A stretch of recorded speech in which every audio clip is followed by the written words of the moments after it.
Hey guys, welcome to Tall Tales with Taco. It is not Tuesday. This is a special edition. I call this episode 25 and a half. Special edition with just an incredible writer, author of over 50 novels of fiction, nonfiction. But his fiction is what really brings us together in our conversation tonight, especially if you experienced the power outages in Texas this past month. Then you'll understand where I'm coming from when we start talking about game strategy, things that happen, and whatnot. Ladies and gentlemen, I've got Bill Forstchen on, and here we go. Bill, how are you, sir? I'm having a great time already. We've been chatting before we went on the air. You were waving guns, I was waving Civil War bayonets. I tell you what, man, you always got to be prepared, man. If it goes down right now, I'm in my Hawaiian shirt, grab the M4, and I'm at the door, man. I'm ready to start kicking indoors. Listen, as I told folks, the experience that we had this past month in Texas, and especially losing the electricity for as long of a period as we had, I think the only reason people didn't go nuts, kind of like Katrina or whatnot, is frankly, it was too damn cold. Minus 14 degrees or whatever. Nobody wanted to go out. They're not going to rob you for a loaf of bread coming out of the supermarket because it was too cold to get out. But put it in springtime, fall, or summer, tensions get hot. People get crazy. And if you guys don't know what I'm talking about, I actually loaned my dad my copy. But Bill has written numerous books. The first one I read was called 1 Second After. And it's 1 second after Iranian terrorists using North Korean missiles launch an EMP Pulse that destroys and shuts down the entire power grid for the United States. Now, you could imagine the U.S. having its issue, or Texas having its issues with the power grid. Imagine the entire U.S. And then he wrote 1 year after and the final day. And I'll tell you what, it ain't pretty. But Bill, how did you come up with this idea? What caused you spark this? We have 2 hours or 3 or 1 hour. We have as long as you want. You're my guest, and I'm excited to have you on, man. Okay, I became aware of EMP. I did my graduate work in military history at Purdue University. I knew about EMP then, and we had an ice storm, a once in 500-year event that took the entire grid down from just north of Indianapolis all the way up to Chicago. We were in Lafayette, Indiana. We were without power for 11 days. Oh, wow. And within 4 or 5 days, I'm watching a university town. These are pretty well-educated people, and they were going squirrely. The stores were emptied. I talked to one power crew where they pulled into a cul-de-sac and people moved their cars down and said, "You ain't leaving until you give us juice." They're trying to explain that the high tension pylons 30 miles away are all gone and they're just hooking up locally. One guy told me how he suddenly hears a woman voice, "Sir, can you come here a minute?" And he opened the door. And the woman was naked and said, "I could really use my electricity back. Can you help me?" They had to put National Guard on the trucks. And again, this is a university town. So I filed it away. I played with an idea for a novel on EMP, but I fell into the Jack Clancy stuff. Bad guys have 3 missiles. Our hero gets 1. And I just didn't like it. It went nowhere. And the gestalt, the moment for me was, I teach at a wonderful little college, Montreat College, just outside of Asheville. I'll hold the name up later, come to Montreat. Mm-hmm. And we were doing graduation. I was sitting on the stage in all my fancy robes, which are incredibly hot. I tell people I got a PhD because I had robe envy. And it suddenly hit me. I was looking at my students and I thought, there's the novel. The novel's about us. Mm-hmm. So I created this character, John Matherson, and he's not me. The only similarities are he's a professor of history. I based him on an old friend who was nominated for the Medal of Honor on Omaha Beach. Really? And when I finished the novel and sent it in, I thought it was going to go nowhere. But I had a good publicity person, and on the first day, it sold out. The Wow. 8,000 copies they printed. That was about 1 million copies ago. It just took off, hit the New York Times bestseller list, and allows me to buy things off camera.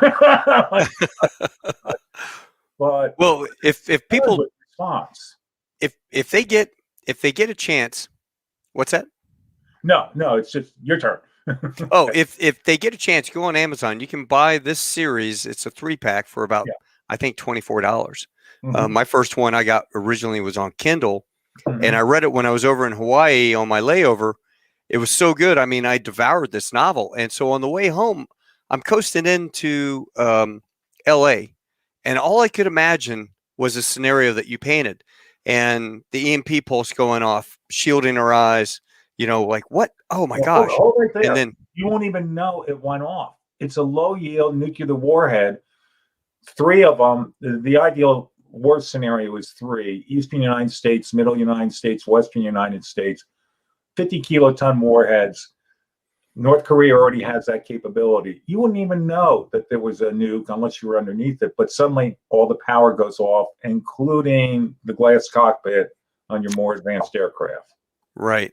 And fly-by-wire. I mean, we're in an old 1980s 767, so it's all cable and pulleys. Yeah. So we were talking. I mean, it was kind of a what-if scenario thing with my captain, and I'm going, okay, so if this happened, what could we still continue? Well, it's dark. We've got a standby compass. We just keep heading east until the sunlight comes up, and then we can kind of, based off of timing and whatnot, figure out where we are. But then what airports could you land at? I'm sure there's a million crashed airplanes out there. Where could you go? But then all of a sudden you're looking at Airbus, right out of the sky. And that was in the novel. That was one of the first indicators to my main character, Matherson. Everything's gone quiet. It's like 9/11. He's not hearing any planes, and he's seeing fire 8-10 miles away, and finds that it's a crashed airliner. And right, what the heck is going on? There's no power. He catches on quicker than most, but within a day or so, most people would start to realize this is a national crisis. So I better kill my neighbors now and take their food before it's too late. Yeah, well, I mean, some people were prepared. You had some characters in there that were prepared more than others, and then you bring up a lot of stuff like the Etzel and that are able to drive. But then you have a year later, you have cars running on carbon fumes or some sort of propellant that the students up in the science lab had come up with. People don't think about it. You don't have your research into this is what I love. Okay, so first of all, I thought you were military. You did. You're a character like our neighborhood. We have a QRF. I have an actual, no kidding, quick reaction force of about 52 homes out of 153. So then you got to set up roaming patrols and roadblocks, and how are you going to survive, collect your food? And I mean, the stuff that's horrific to even think about it. Antibiotics. Your character goes into a nursing home, and there are already dead people in there, and gets a cut on his arm, it gets infected, and it's damn near gangrene, Yes. So what other stuff would you recommend people to think about in terms of, this situation? What do you... I give talks all the time. I mean, thousands of people in some of them. Let's say you're starting from zero and you watch this broadcast, you go, maybe I better start getting a couple of things in. Take $5 or $10 a week. One of the very first things I would buy would be a very simple water filter that can take water out of a ditch if need be and make it drinkable. $10. $5 to $10 a week on just soup, and $25 for a little propane stove, camping stove.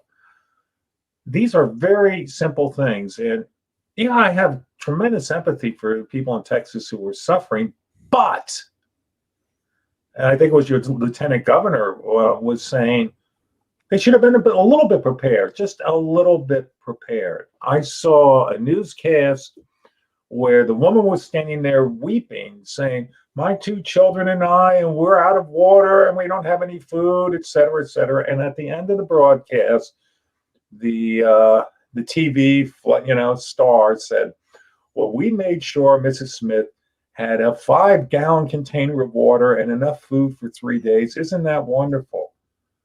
Well, why didn't the woman think about doing that beforehand for 10 or 15 bucks? Fill up your bathtub if there's going to be a major storm. You can flush your toilet for days off of that. And drink and boil the water if you're able to cook, if you're able to. But see, that's the problem with no electricity. With no electricity and the freezing temperatures the way they were, no one counts on the electricity not being there. And that, to me, I literally was cuddled up on the couch with 2 dogs and a cat that doesn't give me the time of day, but she was cold enough to climb in there with me. It didn't bother me either. And then I had the gas never went out, thank God. So I had the gas fireplace going, which gave some warmth just right in the living room area. It was about 38 degrees. And I'm laying there thinking, this is what Bill wrote. This is what Bill wrote about. This is just a couple days. What if this was happening in the wintertime and it was like this all the time? I can understand, I mean, like a hurricane coming. You got a hurricane coming, the storm's there. So you either evacuate or you hunker down. When I was in Okinawa, we'd stock up with cases of water. They did rationing on water. Some beer too. And a lot of beer. We had a lot of beer parties, but typhoon parties. But the you expect the electricity to stay on, and when it failed, that's when it dawned on me. We need to really have a discussion about this. What things, would you have in the house differently? Well, I went out and broke the ice in the concrete pond out there and took a 5-gallon bucket so that I could flush the toilet at the end of the day. I had enough water stored up. My wife is a rescue person, so she, for animals, and she has tons of these gallon water. So I had enough water for me and the dogs and the cats. We had gas to be able to boil the water. That was good. And I had a survival radio that winds up so it doesn't require batteries. So I listened to Willie Nelson, and let's see what else. I was actually, my wife gives me crap about all the military gear I own. Better to have it, not need it, than need it, not have it. And I've got all the winter, the Arctic. I've got it all. I've got cleats for my shoes for the ice. I'm well prepared. I think I'm. You're well in prepared. Texas, where I'm in it's Texas. a once in 5-10 year event. Live in Maine. The lack of preparedness of the average citizen is very, very troubling. Do you want to be a person that is sitting on your roof holding up a sign saying, FEMA, help me? The way people did in New Orleans in 2005 or 2006 with Katrina. Right. It's a deadly real game. Dr. Peter Pry, he's the godfather. He is the one who has been working on the EMP issue for 30 years in the politics. And I remember the first time I met him, we were chatting, and I said, I only have one exception to what you've written. You describe America going back to 1870. We won't. We'll go back 1,000 years because we don't know how to live in 1870. Sure. And as all that infrastructure collapses, we don't know what to do next. I had a character in a novel in 1 second after who was, she was a good HR person at a major corporation. She's on the road, ragged now. And she finally admits to my main character, she sold herself to some people, 4 guys, for a cup of soup. A cup of soup. This was only like 3 weeks in. And as she's wandering off, he realizes she doesn't have long to live. She'll kill herself. Because as the fabric is pulled out from underneath you, most people don't know how to cope. We individually and collectively have to learn how to cope a little bit better with emergencies and or a major EMP event, which I think will happen at some point. People ask me, how likely is an EMP? I said inevitable. It might be today, it might be 50 years from now, but there's never been a weapons system designed that somebody has not tried to fool around with it at some point or to use it to gain their advantage. We got to stop thinking about how the last war started. Think about how the next one might start. Mm-hmm. Well, we've been 20 years in the sandbox fighting an unconventional war. I could see the scenario play out. You know, Yeah. tankers, cargo freighters coming into New York Harbor and Baltimore and Gulf of Mexico and LA or something. Yeah, it's an easy thing to come out. And then of course China comes in to help us, humanitarian, and that's their chance to take over. Don't you think people would sell their souls for a 30-day ration pack from our friends in China? Oh yeah, Absolutely, yes. oh yeah. And it gets down to no food. Right. So buckets of dehydrated food to be able to last. Mm-hmm. Peanut butter. You know, I would think Bic lighters because everybody needs Yes. lighters, right? You're So thinking there. You're thinking ahead. Yes. yeah, Why, a why would Bic thousand a lighters be a thousand great Bic trade item? lighters. Yeah. Hmm? Why would they be a good trade item? Yeah, because everybody needs fire, and they're Yeah. small and compact, so you can Yeah. carry just a couple in there to trade. Um, Bullets, you're going to trade bullets for food. Mm-hmm. Alcohol for wounds. My wife was talking about sugar, packing a wound with sugar Mm-hmm. to keep the infection down. If you had Neosporin, I mean, eventually that runs out. Hygiene products. There's so much stuff. There's so much stuff to really think about in terms of if you're talking end of days. If you're talking 30 days like Katrina, it's amazing how Katrina turned into a slaughterhouse in terms of where people went really fast. And You know, people it live went by each downhill other. It's never been. real fast. You know, there was a nursing home in New Orleans. They found 50 people floating against the ceiling, dead. The staff abandoned these elderly, and pipes were breaking, and they got flooded. 50 people dead. Nurses will admit off camera they were euthanizing patients because the hospital had its generator on the ground, not 15 feet up. So they had no juice. It was 100 degrees out. It took 8 floors to carry one patient to the ceiling for a helicopter to evacuate. Finally, they were euthanizing. And we don't talk about that. Yeah. Yeah. And then all the stuff going on at the Coliseum or the stadium. Geraldo Rivera. I remember his night of panic. Yeah. Yeah. The fabric of our civilization will disintegrate quickly. Okay, a couple of examples. You're head of a medium security facility, like we have about 30 miles from here. The power goes off, stays off. What do you do after 7 days? If I'm in charge of it? Yeah. Well, you still got to hunker down, but you got to go check your family. You got to find out if your family and everybody's still good. What percentage of people won't show up to work anymore at this facility or at a nursing?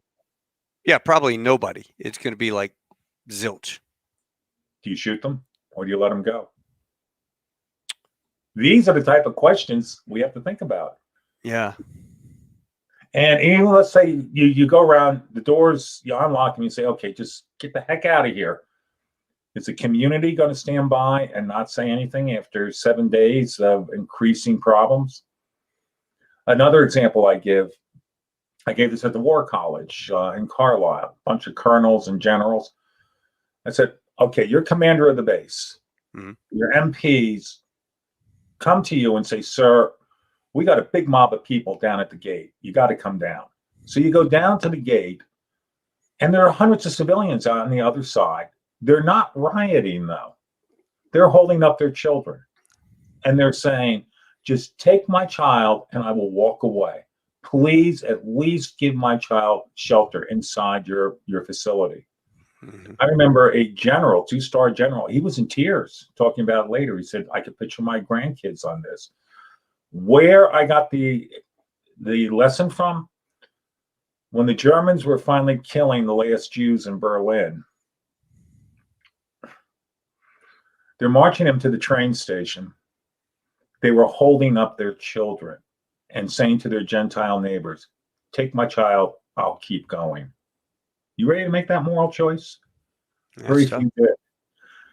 There's 100 examples like that of what type of moral choices will we have to make in a time of great crisis. or we prepare a little bit better beforehand. There's your choice. Yeah, well, we've I'm gonna braved light a cigarette with that. I hope you have a couple cartons of cigarettes Yeah, stashed away. yeah. In fact, in the novel, there's autobiographical content. In the novel, my main character figures out something bad's happened. He goes straight down to the corner store and buys 2 cartons of cigarettes, and then warns the guy, put the rest of your cigarettes behind the counter because people are going to go nuts. Now they're almost all gone, but remember, you talked to World War II vets. The things you could buy, some we don't want to really talk about, with 1 pack of cigarettes. Cigarettes were currency. Cigarettes, nylon stockings, C rations. You could buy anything. That's how desperate the German people were. And also, I remember talking about my friend who's gone now, and he said, I suddenly noticed there's no dogs in the cities. They ate them all. They ate their own pets. Well, I was going to say, in your novel, you're kind of out in the country. Seems like you'd have a lot more wild packs running around, bringing down cattle and people. Yeah, because we used to see that on my grandfather's farm with wild domestic dogs, German shepherds and whatnot, and they were bringing down cattle. And we had to go out there and go shoot them. Yes. But imagine having you go, oh my God, I got a German Shepherd. I have dinner tonight. We'd be in that situation in 45 days. Yeah, that'd be kind of tough because you don't have enough food to feed your dog. When I did have dogs before I lost them to cancer, I had a 50-gallon container in the basement filled with dog food. To at least keep them going for a couple more months. Yeah, I didn't think about that. And that's something, when I mention this at conferences, people go, I never thought of that. What happens to my dogs? Yeah. And for so many of us, our dogs were intimate parts of our family. Yeah, that's tough to have to put them. And again, okay, in the novel, recall I had a dog that was killed. Mm-hmm. I based it, I cried when I wrote that because I based it on my real dogs. They were 2 beautiful golden retrievers. And what does he do with the body? He gives it to his neighbor. Yeah, because he couldn't eat it. Yes, he couldn't eat it, but his neighbor would. Yeah. So, are you depressed? yeah, a little depressed, but you can definitely prevent with the little preparation like you're talking about. It doesn't cost much, $5. $5 a week. That's $250 a year. You could be prepared for 30 days. And this applies to people who just went through the situation in Texas. You could be fully prepared to get through the worst of it. You're not going to be comfortable, but you ain't going to be thirsty, and your kids are not going to starve. Well, think about this. What if Yellowstone blows up, the cauldron, as they talk about? I mean, now work there. Yeah, we don't even need EMP Pulse. Yellowstone Park takes us out. But I think the bottom line, you really got to start mentally preparing yourself for the day of the attack or the day of the snowstorm. The shelves were bare. People had gone in there and they gotten everything. I remember maybe 6 months ago, we had the toilet paper shortage, when the whole COVID thing, and everybody was for no reason.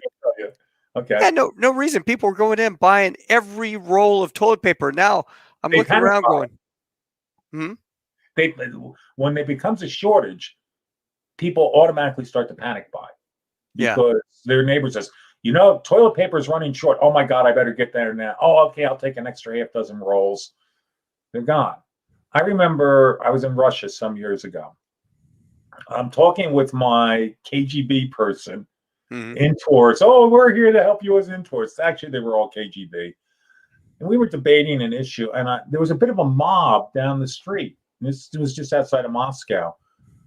And a woman comes out of the mob, and she's running, and she's pushing a baby carriage. Well, you don't see many of those in Moscow because the average woman has 7 abortions for birth control back under the communists. And she came alongside of me. It was stacked to overflowing with toilet paper. And she was running away from the crowd before they looted her. This was the toilet paper had arrived in Zagorsk today. Right. And I remember saying to my KGB person, You're never going to build SGI. You can't even afford to put butt wipes out for your people. And by the way, Russian toilet paper is about the worst toilet paper in the world. I'd rather use a Sears catalog. Or like the Afghans, man, they used to find those little triangle rocks, right down the. We're not going to go there. I don't want to do that. Oh, that brings up antiseptic stuff. So you need antibacterial foam soap. You need. I mean, you could go buy large bins at Walmart and just have a stack of them in the garage that would have salt, that would have sugar. I don't know about flour. I would put coffee in there. I don't smoke. I know we'll waste money on cigarettes, although that would be good trade. I think I put the money back into Bic lighters. I'll give you $100 bill if you give me a pack of cigarettes.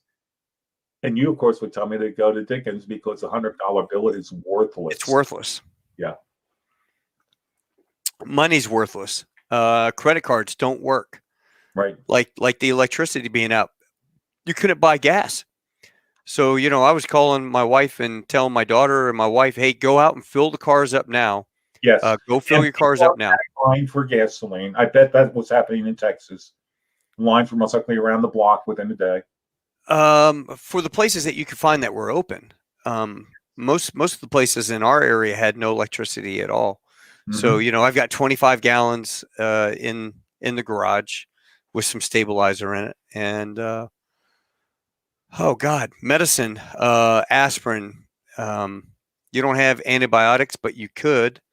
I know of antibiotics that you can buy from horse stuff. It's I can't remember if it's horse or cow. I think it's the horse antibiotics. It's non-refrigerated, and humans can use it. So I would have a bunch of that because you're going to get an infection, or you're going to come down with pneumonia, or you're going to come down with something that requires some sort of antibiotics. A skill or trade, if you know how to fix carburetors clean carburetors out of generators, or how to build something, that is going to be or a medic or a doctor or a nurse. Those are vital skills that the collective is going to need. A pilot flying a hand-propped airplane. Yeah, not much use for historians. No, you'd be shot. You'd be the first one dead. But I'll be the prophet of doom, and maybe people will still listen to me for a little while before they get tired of it. I tell people right now, while things are going good, never let your medication go lower than 30 days. Mm-hmm. That would have paid off big in Texas a week and a half ago when people were, say, on heart medication, and they only had 2 days left when the power went off. What are they going to do? Oh, you're done. Yeah, and that undoubtedly affected thousands of people that had crucial medications. Well, I'll go to the pharmacy tomorrow. Remember this, the pharmacy of 50 years ago where you walked in and he'd even mix the stuff up for you and put it in the capsules. Mm-hmm. It's all FedEx. I go in, okay, I have a minor medication because of an irregular heartbeat that hits me occasionally. And I go in, I order the medication. It goes into the cash register, which goes into the computer, which 2 days later, the FedEx truck pulls up and delivers a refill. Mm-hmm. Controlled substances, there isn't a pharmacy out there that will have more than a day or two directly on hand. It's ordered every single day. Nursing homes. I got to know this with my father. Nursing homes usually only keep 1 or 2 days worth of medication on hand because if they have more, some druggie might hold them up some night. Yeah. And in a crisis, a druggie will definitely go straight to a nursing home and say, give it to me now, and the heck with the people who are suffering. I want to get high. They're going to crave it. They need it. They don't have food, so might as well. Another point in the book early on, 2 people hold up a nursing home, steal the medication. My main character goes to the nursing home, and the woman who's the manager there is absolutely distraught. She said, well, what am I going to do? These people are in agony now. Well, they catch the 2 guys, and they decide to execute them because Are we going to put them in prison or what? You would be surprised at how much hate mail and negative reviews I got where, how could you do this? You understand what they are. And I was like, lady, I wrote back to a couple. I said, ma'am, what are you going to do? You're going to put them in jail and have somebody sit there and watch them and consuming food in the process? You're going to let them go? They're going to go out and do it again. Yeah. You might very well have to start executing people within 2 or 3 days. Martial law. Well, martial law is going to come down, but it depends on whose martial law it is. Yeah. Yes. You know, what you need is you need to shack up and marry or get into a Mormon community. Buddy John Price, he's grown up, supply of food and water. You know, that was one of the inspirations for the book. As a kid, one of my closest friends was Mormon, and I used to laugh about it. You know, he had a year's worth of supplies in his house. Came down with cancer. People at church were there for her every day, cleaning up. They're a tight-knit community with a lot of. I don't agree with their tenets, but they certainly do have a good system of living. Oh, they're going to survive. That's for sure. Yeah. Would small towns do better than large cities? Yeah. It seems we're seeing migration away from the large cities to the suburban towns. I would not want to be in any city. News over the last year or two. Within a matter of hours, no electricity, it's time to go shopping. It's time to start running amok for what you want. Small towns, again, we go back to 90% of the population will be dead in a year. Might work to a certain degree. The town I set this story in, real town, Black Mountain. Excuse me. Too much coffee today. There's only one major highway in, a back road, one minor road out. That's it. So tactically, they do have an advantage. At the end of the book, well, he's talking with somebody and he says, you know, 2/3 of the people died in this town over the last year. And the response is, you did darn good. You did darn good. There are some towns nobody is left. Or like Florida, you were talking about. Think about a day in July and everything goes. Those houses, my parents lived in Florida. I was appalled with, I call them geezervilles. You don't have air conditioning. They got some tiny little windows. You don't get any air circulation. The houses aren't designed to live in unless you got that. Something minor, mosquito control. You're gonna be overrun with mosquitoes within a month or two, and they will be disease-carrying mosquitoes as well.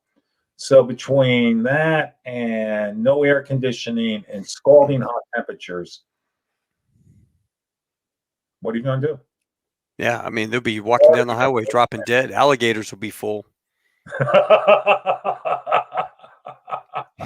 I mean, it's seriously. You imagine cruising up 95. The only guys that would do well would be like the guys on the coast that have a boat, Key West maybe, and the internet pirates.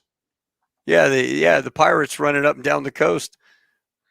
I just sent my daughter an email a couple hours ago. We exchanged funny emails, and I sent it today. The Gary Larson Far Side, where the alligator is in the stand, and he's saying to the prosecuting attorney, "Of course I killed him in cold blood, you idiot. I'm a reptile."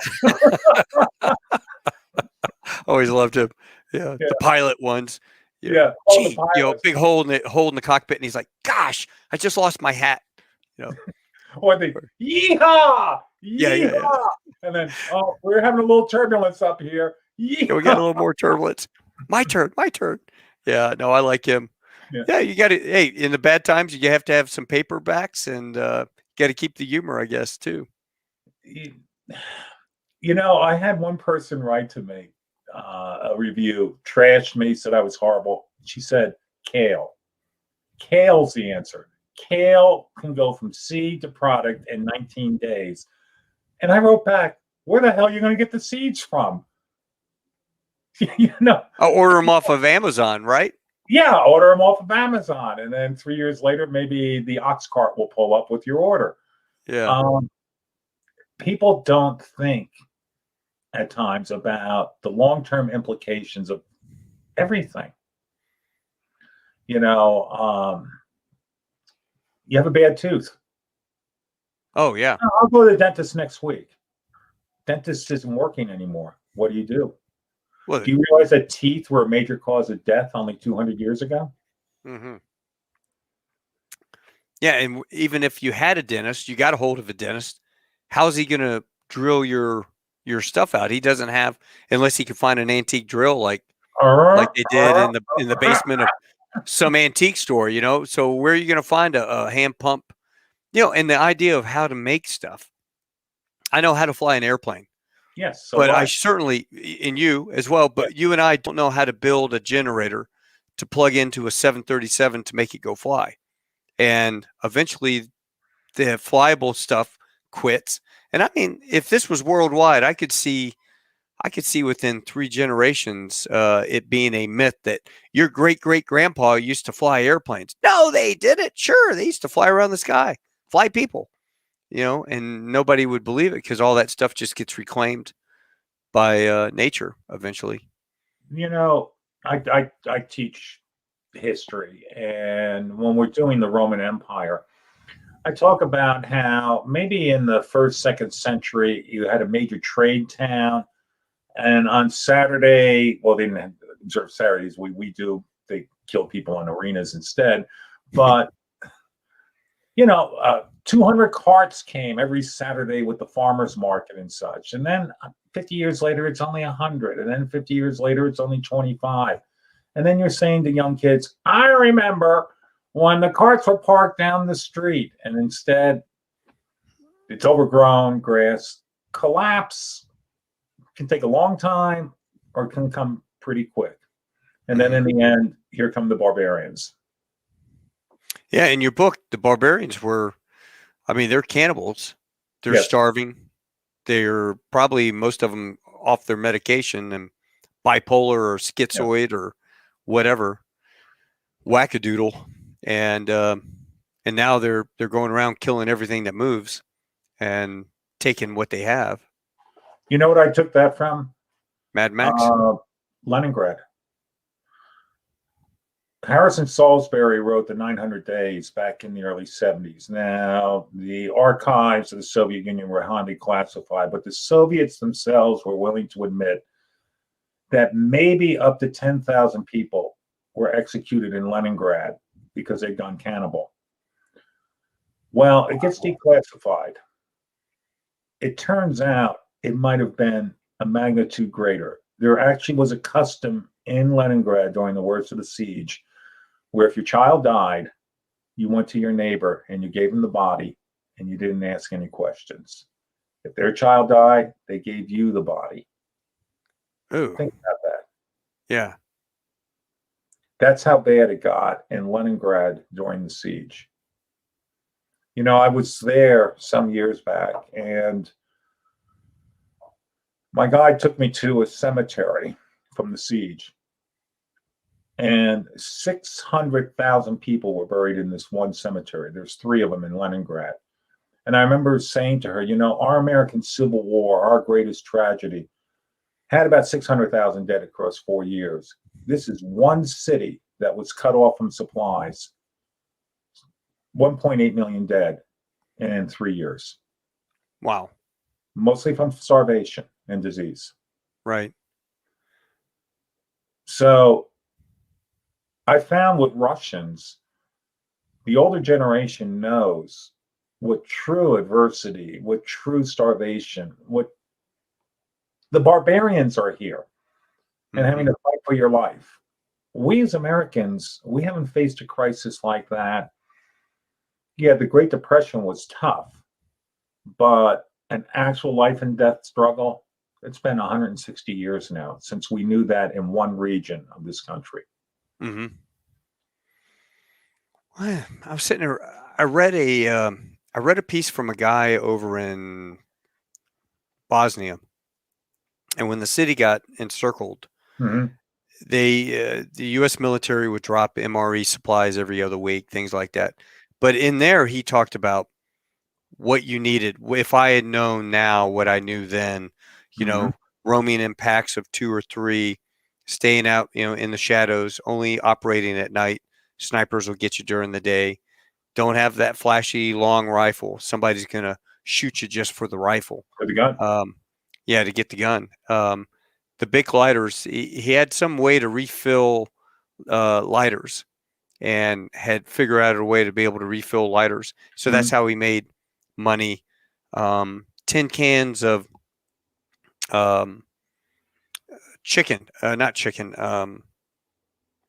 tuna in oil. There was lots of little things that he had written down that he goes, I would have this, I would have this, I'd have some coolers to be able to store stuff. Tin cans. I got a story. Yeah, keep going. Oh yeah, have a can opener, so you don't end up like that. Oh, the can, but you don't have an opener. Yeah, you don't have an opener. The Twilight, I remember the Twilight Zone. The guy, he gets down in the barricade and he leaves his buddy or whatever, and he's down there. He's got all this food, but he doesn't have a can opener.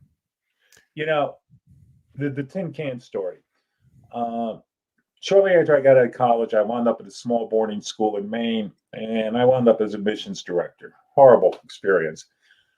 And this guy came in. He was German national. The company he was working with was basing itself near Portland, and he had his son with him. And I just fell in love with the kid, and we didn't match, because he said, "What kind of vocational training do you have here?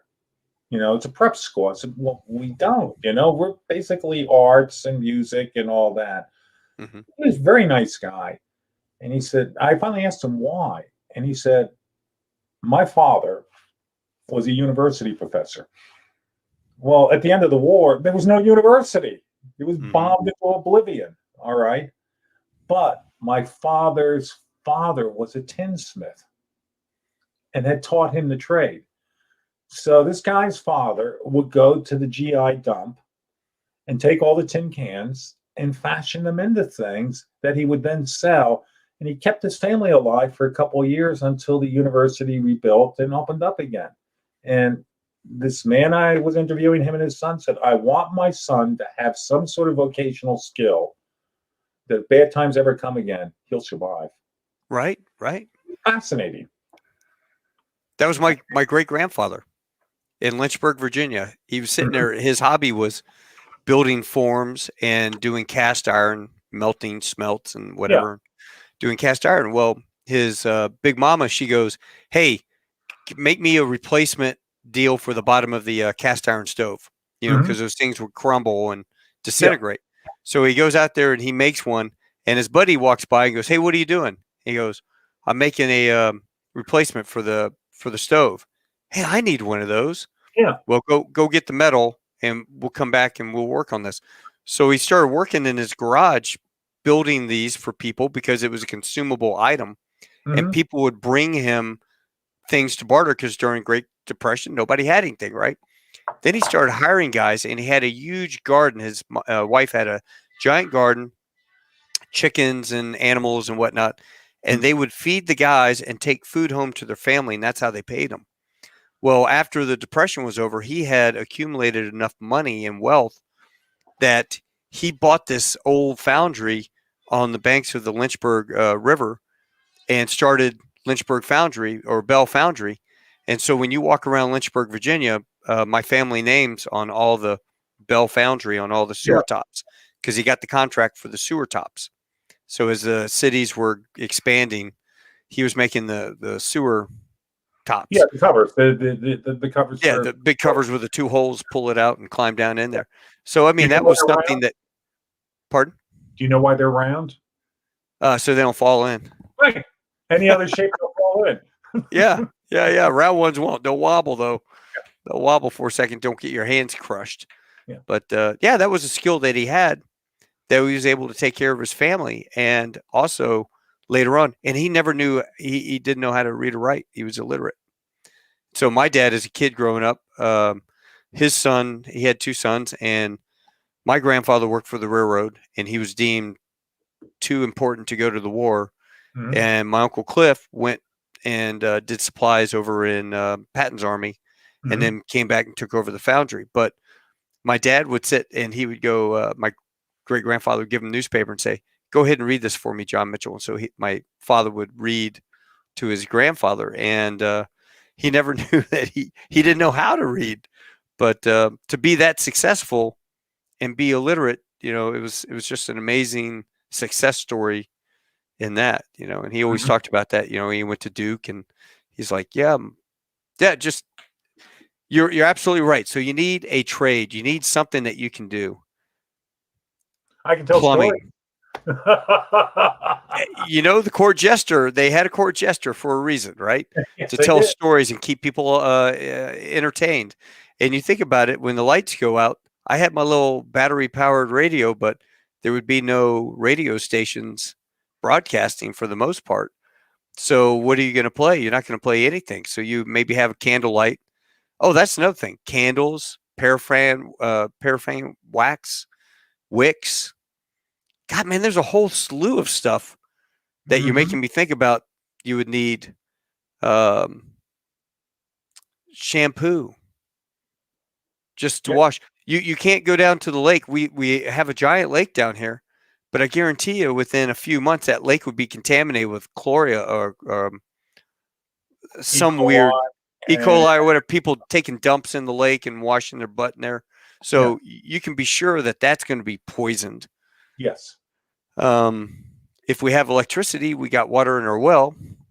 So then we'd have to figure out how to build a windmill to operate to get maybe some pressure. There's a lot of things that we don't know how to do that you're absolutely right. That's been lost. Tanning. It's not 1870. It's 1,000 years ago. I was doing a program out of Phoenix, and the guy was sort of disagreeing, poo-pooing it a bit. This was early on. Now I find everybody I speak with, they agree. We got to do something. But we went to a break, and the weather forecast is on. Today, 110 degrees, 95 degrees at night, and another day tomorrow, 112 degrees. And I came back on, and I said, I just listened to your forecast. And Phoenix, you have a high elderly population. What are you going to do if the electric goes off and it's 110 degrees out? Within hours, they'll die. So as we got to the end of the conversation, he said, now let me get this right. All power is going to be shut down. Maybe computers will be off and such. And I said, yeah. And he said, well, if the IRS goes with them, fine with me, because I'm being audited. Well, that's the least of your worries. Oh, my God. That's pretty funny. Their computer systems are well maintained and very hidden and very hardened. Yeah. Oh, the IRS's? Yeah. Bastards. Yeah. You didn't say that. You did not say that. I heard you say it. No, I heard Bill say bastards or something like that. I can't bleep it out. Who I used to rail a bit on the IRS, and one day the kids said to me, I hate to tell you this, Doc, but my father is the IRS head for Buncombe County. Okay. Yeah, I didn't say anything. No, he's used to it. Hey, tell him about your radio story when you were in the supermarket and you were pretending power had gone out and some lady shot you for a loaf of bread. I had a neat little radio program for years until one Friday they called me in after I was off the air and said, oh, we're going to a full sports format. Do you see a place for yourself there? I said, I'm not going to talk about a bunch of guys running up and down a court with an inflated bladder, put it in the hoop, and then they run back and put it in the inflated bladder. No. But my story it was called The History Guy. Mm-hmm. My bumper music was the Patton March. And we're having a bit of an ice storm. Now, in North Carolina, you get 2 inches of snow, people go crazy. So I get to the studio, and the producer and I cook something up. So we get on the air. My bumper music plays, and then he goes, Bill Forstchen he's not able to make it in, but he is in a nearby market. Over to you, Bill. And we actually put like a grainy sound in this is Bill Forstchen. I'm reporting from a nearby market. It is chaos. It is chaos here. People are going nuts for bread and milk. And we had one of the girls who worked there. Where's the bread? Where's the bread? And then suddenly I just go, lady, just a minute, please. And I muffled, lady, this is my milk. This is my milk. lady, no, lady, not a gun. Oh my God, no, not a bang, bang, bang. And booing. And we're sitting there laughing, and oh God, Bill, we're going to go to a break. And about a minute later, the manager came in, and he was furious. He said, "You stupid idiots! The cops called. You got to get on the phone and tell them you were faking it." And I'll be like, "Read it. This is not funny." War of the Worlds. Yeah. Orson Welles, come on. Orson Welles and Gene Shepard. Gene Shepard was a great radio host. He used to do stuff like that.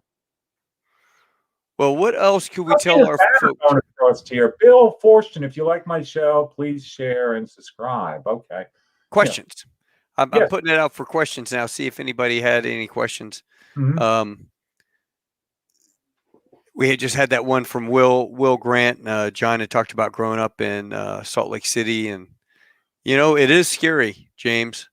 Canned food, shotguns. Don't forget the 10 opener. That's my buddy over in the UK.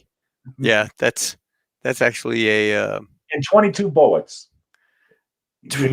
There are shortages all the time now with 22 bullets, but if you can buy a brick and just 1,000 rounds and just stash it someplace, and if after 5 years things are still going great, you go out and you shoot it over a weekend, but they're going to be a major trade item. Oh yeah, a bucket of bullets. You remember, you go in there and just buy the Walmart 555 rounds. Yeah, and go out and plink for the afternoon with your friends. Yeah, not anymore. It's too expensive. Hell, I think I saw 9mm going for $1 a round, and this is just—they're not wad cutters. They're just ball ammo, and I'm going $1 a round for 9mm. People are insane. Yes. 5.56, 50 cents a round, and that's on the low side. Mm-hmm. You see people buying it at Cabela's for 50 cents a round, and selling it for $1.50 a round. Yes. I mean, it's definitely, I think, if you have guns and ammo. But then think about this, guys. You've got 5,000 rounds of 5.56, but you only have 5 magazines and 1 rifle. So how are you actually going to defend? I mean, they're going to overtake your house. You've got to have shooters on every corner. You got to have somebody looking out every corner to be able to defend. But you can have all these rounds, but you're not going to sit there in the middle of a firefight trying to reload. Wait a minute.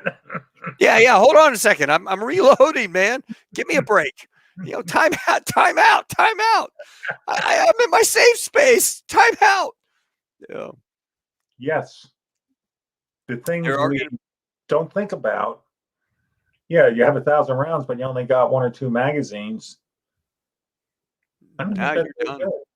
You're done. You got to have at least 50 magazines, 25 upstairs, 25 downstairs, full, and that would be what I call a good start in military parlance. But that would definitely be a good start. You could hold your own, at least drive them back a little bit. Have something with some nice glass on it to be able to reach out and touch somebody 500, 800 yards away. But you know what will happen? People like us who have a good handle on things and have plans and everything else, first contact, they're going to go the other way initially. They'll hit the houses where the woman is standing there saying, "Please don't take my food." Mm-hmm. The elderly couple who, that's very disturbing to think about. They'll go unless they have a community organization. The people who are sheep are going to be slaughtered like sheep if we ever got really bad. Or again, let's just go back to a 10-day, 15-day shutdown because of a storm. Katrina situation. Or Sandy. Oh gosh. Sandy, that's where I grew up. I grew up in Newark, New Jersey. And I was talking with some friends who they took 3 houses, put big signs out in front of the house. We're armed. We shoot to kill. And the looters, and there was a lot of looting going on that, of course, mainstream never covered. The looters would just go the other way. They'd shout some obscenities at them, but then go the other way, and they'd hit the house. And an old girlfriend from junior high school, she had the gun, but she had no ammunition. You know? Yeah, that doesn't do you any good. That where they did have some. She never even thought about it. Well, I bought the gun. You got a gun, but don't know how to use it. No ammo, worthless. Might as well throw it at them. Yeah, exactly. So, again, you got to think short term, and I'm going all the way back to the beginning. $5 a week to start. Granted, you will, if you got some more disposable income, you'll do it. You don't have to go out and buy all these fancy rations. But one place I do watch is Woot. Yes, Woot.com. How do you spell that? WOOT.com. On a fairly regular basis, they have a lot of knockdown prices, and you can get like 6 cans of lasagna for like $30 with 25-year shelf life. Oh, so that's one of those. You don't have to go high tech. You don't have to go super expensive. Just right. Keep your eyes open. What about spam? I love spam. Spam. I love spam. Spam. Yeah, fried spam. Peanut butter spam. Peanut butter spam. I'm set, man. I'm talking. My wife always gives me crap because I come home with I'm obsessive compulsive. You know, I come home with 2 of everything. She goes, why'd you buy 2 sticks of deodorant? Well, when the other one runs out, then I just reach in the drawer and I've got one. Yeah. Then I go buy 2 more. But, you know, it's like spam. Why do you come home with all those cans of spam? Well, because we'll eat it and then I'm not looking for it. I've got it, you know. So you gotta have some sorts of obsession. But spam's good. Lipton soup. You could have tons of soup. Yes. Soup will keep. Vitamins. You need vitamins, right? Vitamins. Again, just keep your eye open. You go to Costco or Sam's Club, and you get a brick of the big jars. all right. I got a story for you. I didn't tell you this story. When I was in Iraq, people would send us gifts, the boxes of care packages, right? So I opened this big box, and I pull it out. And it's gummy bear vitamins, and I swear to God, it's this big around, it's this huge, and the note says, "Please give these vitamins to the children, the Iraqi children in need out, in town." And I'm thinking, okay, I'll give this to some guys that go out and they can hand out vitamins or whatever. So I stick it over on a shelf behind my desk, and I forget about it. And I come in one day, and I see my Lance Corporal. He's in the desk across from me. He's got headsets on. He's listening to music, and he's typing. I hear his drawer open up every about 30 seconds, and he reaches in there and he's grabbing something. And I go, Manuel, what are you eating? And he doesn't hear me, so I ball up a piece of paper and I throw it across the office, hit him, and he goes, "What's going on, sir?" And I go, "What are you eating?" And he goes, "Oh, sir, I'm eating gummy bears." And I'm like, "Where did you find said gummy bears?" "They were behind your desk." "Yeah, that stuff back there is mine, right?" "Yeah, there's a reason. Do you know what those gummy bears were?" And he goes, "Vitamins." "Delicious." No, gummy bears. They were good. And I go, "You dummy, pull that thing out." And he pulls it out, and it says, "Warning, do not eat more than 1 or 2. That kid had eaten. All right, so the thing say it was this big. That kid had eaten about 1/3 of them in one sitting, right? And so I call my buddy Doc. He's now a congressman, Ronnie Jackson. I call him up. I'm like, "Doc, it's Taco. Hey, what's up, Taco?" I go, "Hey, my idiot Lance Corporal just ate like literally 1/3 of a giant jar. I mean, he probably ate 1 pound of vitamin gummy bears. Do I need to take him down there and go get his stomach pumped?" And he goes, "Nah, don't worry about it.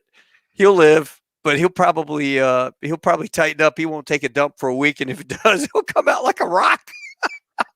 Well, let me tell you one from like a different perspective. I've been to Mongolia 4 times, doing archaeological work, and also touring around and such. And my travel buddy's a doctor. So the first time we went, he bought like that, a big container of antibiotics. And our interpreter was down with an infection, and he tried to give her antibiotics, and she kept getting worse. And finally, he confronted her on it. She was sick, and she admitted that she was palming the antibiotics to give to her mother. Oh, wow. And just in a bit of a fit of rage, he went in and he threw the jar of about 500 antibiotics. It's a 10 or 20 cents a piece. Yeah. And she just sat there and she sobbed. She absolutely sobbed. You're giving this to me? Of course I'm giving it to you. Wow. But in Mongolia, didn't have them. She Yeah. was palming her own medication to give to her mother, who was deathly ill. Right. One funny thing related to that, have you ever seen BoJest, the movie BoJest, where Gary Cooper, he gets shot and he rolls and he rolls and he rolls and he rolls down the side of a big sand dune? What's the famous last words of most good old boys? Hey guys, watch me do this. Hold my beer. Yeah, we were actually riding camels across the Gobi, and I drank too much fermented horse milk, and I said, "Hey guys, I'm BoJest," and I flung myself off the camel, and I start to roll. But these are sand compacted dunes, right? Like rock. So I get to the bottom, and I'm like this, and I'm going. My friend slides down. He's laughing. I said, "John, I just broke some ribs."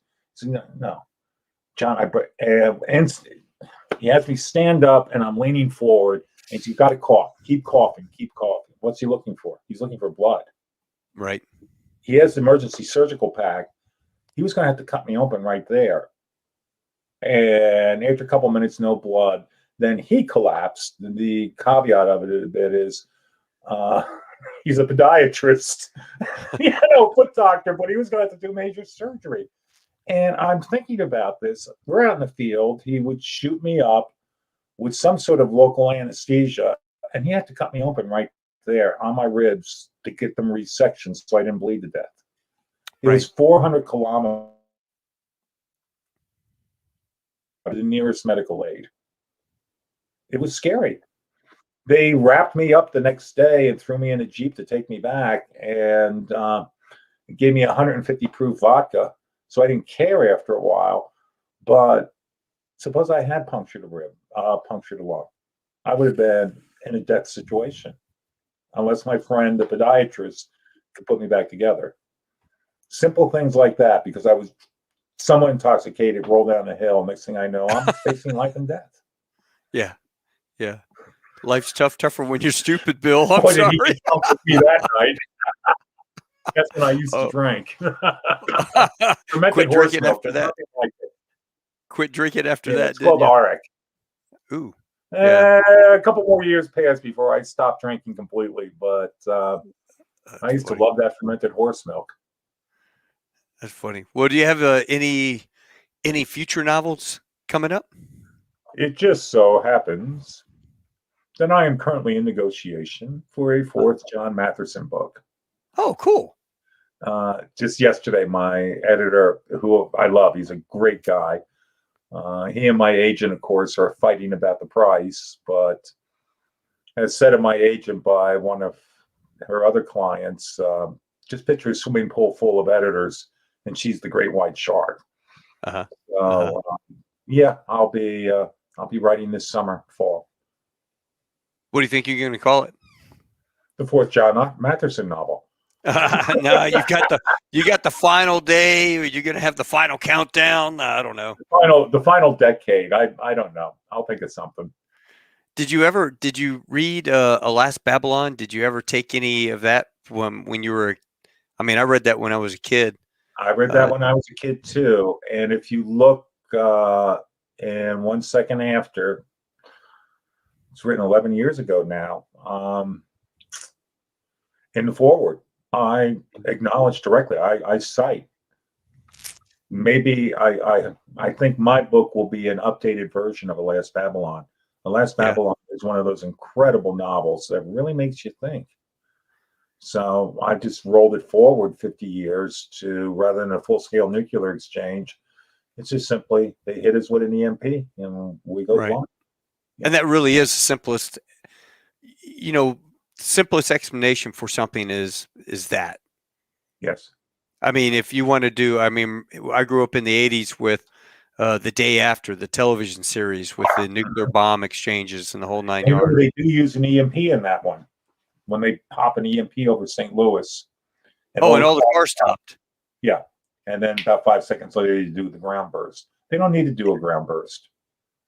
Yeah. Third-rate power with half a dozen cheap, not thermonuclear, just nuclear warheads, meaning old atom bombs. That's all you need. That's scary. I mean, besides having somebody poison our water systems or do something else, I think the most critical deal is the electrical infrastructure, the grids. And if you're able to take the grids out, God, you could really do some damage. You don't even need to EMP them. All you need to do is get a couple of good cyber hackers in there. My college, which I will say again, I teach at Montreat College, Montreat, North Carolina. We have an excellent cybersecurity program. It started a couple of years back with 6 kids. We got over 100 now. We're training the white hats to fight the black hats. And they're going into a war game exercise in a couple of weeks. It's the national competition of college students wargaming against professionals. With maybe the scenario will be that they go in and they hack our electrical system. There was a case some years back where I don't know, Hilton or whatever, where a guy got terminated, and on the way out the door, he hacked into their computer and dumped 100,000 gallons of sewage into the bottom floor. Yeah. It's not that hard to do if you know what you're doing. Right. Oh, I hear stories all the time about local administrations or things, local government places having the water system. They do the ransomware, so they'll shut down this if you don't pay us whatever. So yeah, that stuff's happening all the time, and you can bet your dollar that the Chinese and North Koreans have some pretty damn good hackers sitting around. Well, okay, let's use the water system as an example. 50, 75 years ago, you had a guy sitting in the control room, and it's Super Bowl, so there's going to be a lot more water used in about 30 minutes. So he calls up old Charlie down at the dam and says, Charlie, you better open up one more line. Today, it's done by what's called a SCADA. It's a $2 or $3 computer chip that will open and close the valves for you, and just one person just has to sit and control it. Well, those SCADAs are extremely vulnerable to hacking.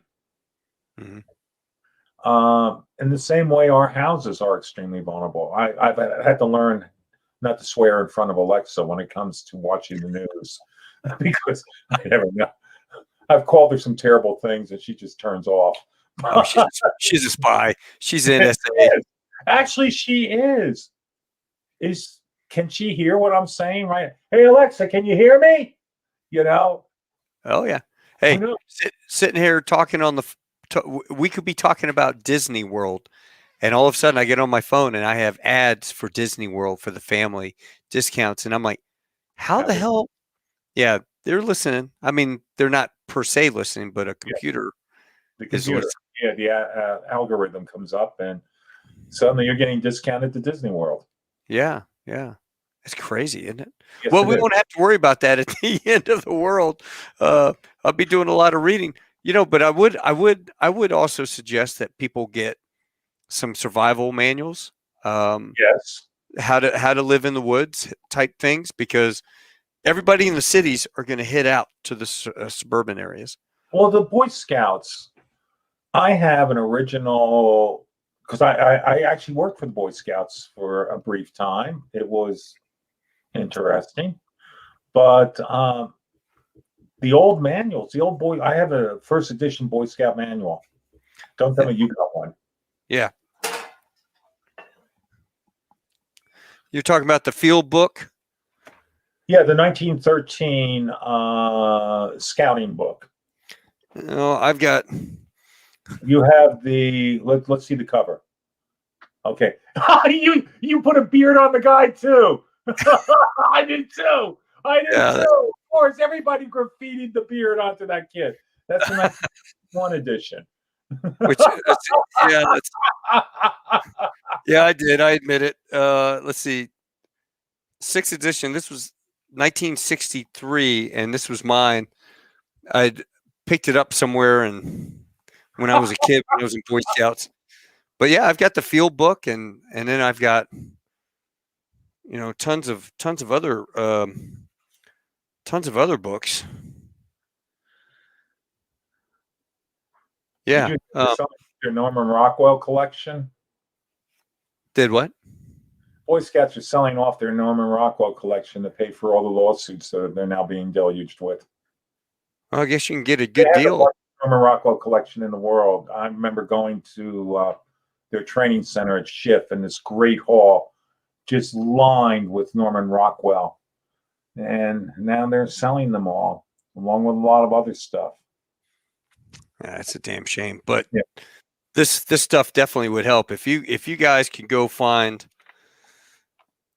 Boy Scout manuals, field manuals, how to read a map, how to skin an animal. People don't like guns because you go hunt. Well, go out there and go skin a pig. For 1 second. I told you I've been to Mongolia, right? Yeah, yeah. When it snows,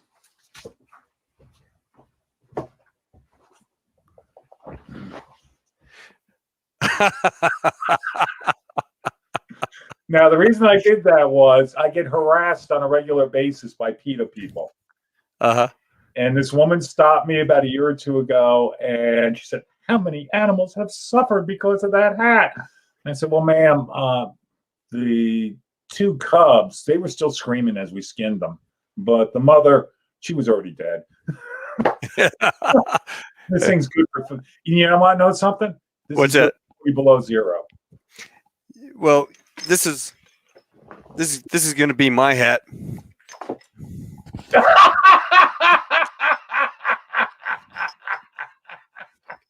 Okay, you trumped me. I will be the king of my. You automatically be the Grand Wazoo. Yeah, I will. With that hat on, and okay. I got this in Afghanistan, man. They took an old German helmet and they welded all this crap on here, and I've got horns on there with little bells, and I will be the general of the area. I will take over. I've got tanks. Oh yeah. And so, let's talk about, you need something that drives, right? Mm-hmm. Your car's not going to work. So it might be a good idea to invest in a car pre-1985, right? No computer chips. If you go back into the 60s, you're safe. But once you get into electronic ignition and all of that, it starts getting problematic. A little quick story. Wasn't DOD, but it was a government wanted to test some cars as to EMP. And there's an EMP generator. It's out in Albuquerque, New Mexico. It's huge. So they took some cars out, and they hit it with a certain level of juice. And they finally hit it that a couple of the cars started to go blinky. You can see it on YouTube, Ford Taurus EMP. At that point, the study stopped. The reason why? They were all rental cars. They totaled them? Yes. They couldn't think ahead enough to say, well, maybe the hundreds of thousands of cars each year that are retired from the federal fleet, will just take 50 of those and burn them. Oh, no, they had to go out and get the rental cars.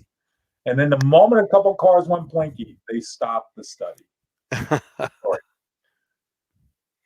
Well, in my case, I no electricity. I just popped the handle, raised the door. I've got that fox and I got the ferret. Mm-hmm. I am ready, man. I am ready. My neighbor's got a ferret. We got another one down the road.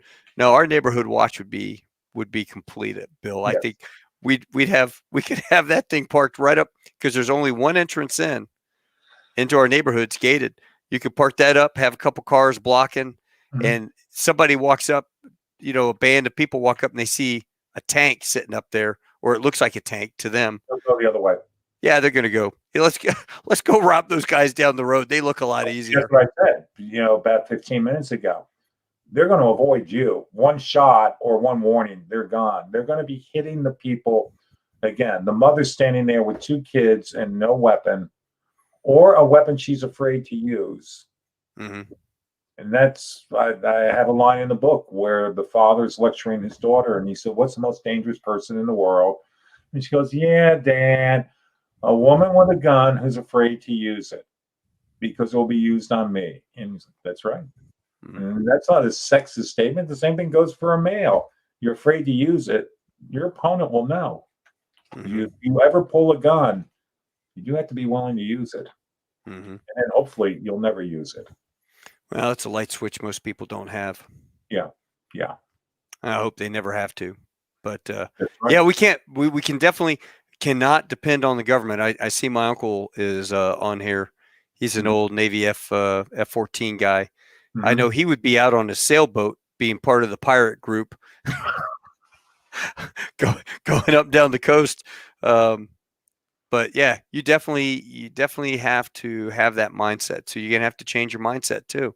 And you're going to have your family and bring everybody in, maybe a couple neighbors, and start racking out in different rooms because you got to protect. There's a lot to take into account. Well, I tell you what, I've had you on for 1 hour and 22 minutes and it feels like 15, but, I want to tell you, Bill, I'd like to bring you back on later on down the road and especially get an update on your book.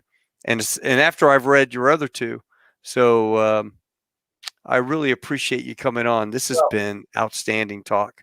What was the motto we all learned when we were sworn in as Tenderfoot Scouts? Be prepared. Be prepared. And in fact, that was one of the Norman Rockwell paintings. I think Norman Rockwell did do the cover for the one. Yeah. And underneath the logo, be prepared. It doesn't take much to be prepared. No, it really doesn't. God forbid we ever get down that path. I never want that to happen to us. I do laugh, the preppers that are out there in East Texas. You remember Y2K was the big thing, right? Oh, yeah. And so I'm a flight engineer on the 727, and I've got this idiot FO. And the captain, when we got on, he just kind of rolled his eyes. This guy was going off about Y2K. And he goes, I've sold my house in Colleyville, and I moved out with like-minded people, and we're out in West Texas, about an hour outside of Weatherford. And we have a compound with 15-foot chain link barbed wire fence, and we have 10,000 gallons of gas and diesel, and we have farmland, and we're doing all this stuff. We're prepared. Y2K. He goes, how much food do you have? And I go, I don't know. I got a case of MREs in my closet from Marine Corps days. It's still good. I got a couple rifles and pistols. Yeah, I think I'm okay. And he goes, I live across the street from a lake, so I can get water from the lake and boil it, And he goes, well, you've got to have 30 days of this and 30 days of that and da-da-da-da-da, or you're going to die. Y2K kicks in. No, I'm not. Yeah, you are. No, I'm not. I said, did you update your address in that new Union base book that we have? And he goes, yeah. I said, well, I've got that map. It was Mapsco or something. It was, the maps. I said, well, I'll just find out where your place is. I'll come out there. I got a Remington 700 BDL with 308. I'll just take you out now. I got your house, your wife, your food. Oh, he didn't like that answer at all. I go, because you got to come out sometime. And we got up to Kansas City, and the captain, he finally turned around and told me to knock it off. You two, shut up. And we get to the hotel, and the guy goes, hey, you want to meet me at the bar, get some beer and dinner? And captain goes, no. And I said, yeah, I think I'm just going to hang out in the room. And so I go upstairs, and the phone rings. It's the captain. And he goes, hey, man, meet me on the back stairs. We're going to go to the hotel across the street, go have dinner. I said, okay. And we left that guy. I thought he was a bit of a loon. I always wondered what happened to him and his like-minded people in that situation. Of course, Y2K never came about, and the world did not end. But yeah, good on them for thinking about it. I really wasn't in that mindset that the world would end. But well, 99% of us, we can't afford that. We can't afford to go into that compound with a 15-foot wire, which sounds great, a little paranoid. We have to go on with our daily lives, and people that live in cities have to go on with their daily lives. And yeah, I'll emphasize it again. It doesn't take all that much for you to be prepared for a week. And then after you're ready for a week, be ready for 2 weeks. You don't have to be some wide-eyed, and believe me, I've met some crazy people. I bet. Preppers. The ones that scare me are the gun nut preppers. And suddenly the guy has like, oh, look, this is a 50 caliber. And the guy's like Peter Lorre or something. It's like, get away from me, will you? You're a little too creepy. But this just doing some simple things. And now I'm not going to talk about guns and all of that. I would just say one thing. If you are going to get firearms, get trained. Because what's the most dangerous gun in the world? Behind the person that doesn't know how to shoot. Yeah, or the gun that the kid says, it ain't loaded. It's the most dangerous gun in the world. A couple thousand kids a year die from gun accidents. And 99 times out of the 100, it's because the parents were so incredibly stupid. You get trained. And I urge everybody, get your permit. Get trained. It doesn't take that much to be ready. No, it doesn't. Unless, of course, you're like Trimmers, that movie Trimmers. Oh, I love that. Now that was my favorite. He's down in his basement. He pulls out the elephant gun to shoot that monster. Now that's the guy I want to be neighbors with. Have you ever seen Deliverance? Yeah. Everybody has. Okay, one quick. Do we have time for a 1-minute story? Yeah, sure. We had about 10 years back, 2 convicts from the big lockup down in South Florida broke out, darn near killed an elderly couple, took their guns, fled, and they were coming up to some cousin or friend's house up here in the mountains of North Carolina. They got spotted in a town 8 miles below me, but they came up the mountain, and it's an 8-mile run with no exits. And the cops were waiting at the top. They fled into the neighborhood on one side of the interstate.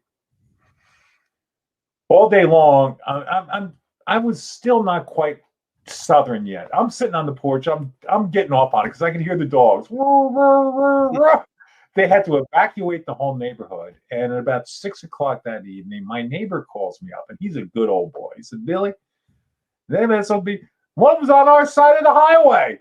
And sure enough, blue light special, the guy flees onto the edge of my property, big rhododendron growth.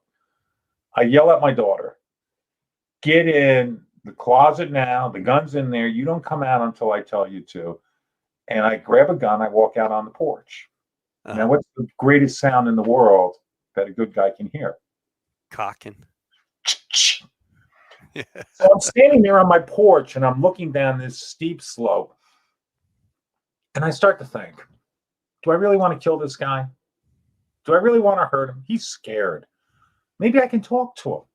Maybe I can reason with this guy to put his gun down and just come out. So I thought about this, and I said, come on up this way, boy. You're going to squeal like a pig tonight. And my neighbor, good old boy, he could do it better. Hey, I heard you got a real pretty mouth. You got to come up my way. The guy take off running the other way? Running the other way. And the cops tackled him. And they're carting him away, and we're screaming at the guy, oh, come on. We're going to have fun with him for an hour or two. And about an hour later, knock on the door. It's my neighbor. And he's a real good old boy. And he had a 6-pack of buds, and he pulled one out, opened it, and he baptized me. And he said, you ain't that professor fella anymore. You're Billy Bob. Hey, welcome to North Kakalaki, Billy. We like you. You're We all right. like you. You're all right for one of them Yankees. Damn Yankees. Well, Bill, thank you so much, man. I tell you what, I am gonna put some time on the calendar, and it's gonna be like September, October, and I'd like to bring you back on. And Well, we're going to get together at some point before that. you and I are. You're gonna fly down here. We're gonna go. We'll go take the Fox, go through the drive-through liquor. I let you. You can drink up top. I'll drive. It's all right. No, we can go to the bar in it.